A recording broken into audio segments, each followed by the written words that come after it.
Interface segregation principle says that clients should not be forced to depend upon the functionality or interface that they never use. To prove it, I'm gonna create a class human within the package com.isp. Each human at least gonna have a name, so create a variable name inside it. And suppose we want to force the user to provide the name while creating an instance of a human class. Suppose exists a module living being with variable health status, height and weight. And out of all these three, you require only the functionality of height and weight.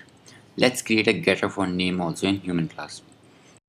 Next, I'm gonna create a class employee, and within the application you wanna track the employee name, height and weight, and already the module living being with the functionality exists. Human module have a name and living being height and weight with health status, and you don't care about that. The general way to use both of them is to extend the functionality by inheritance, as Java allows only one class to be extended.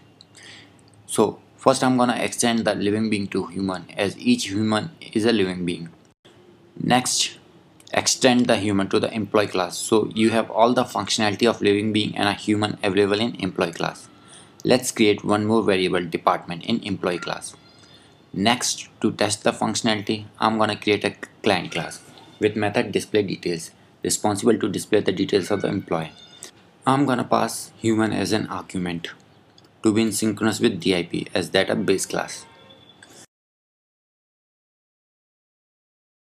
Develop a main method and create an instance of a employee class.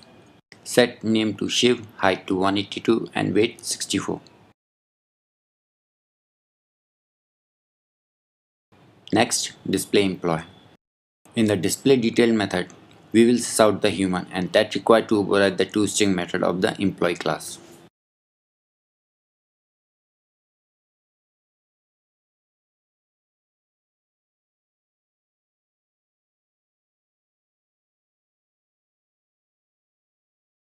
Things were going good till the change request initiated for living beings.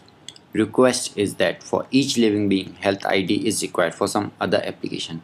Employee module may be using only the height and weight functionality as and have nothing to do with the health ID and health status, though functionality exists in the living being module for some other application. Let's create a variable health ID and force the user to set the ID while making an instance of it.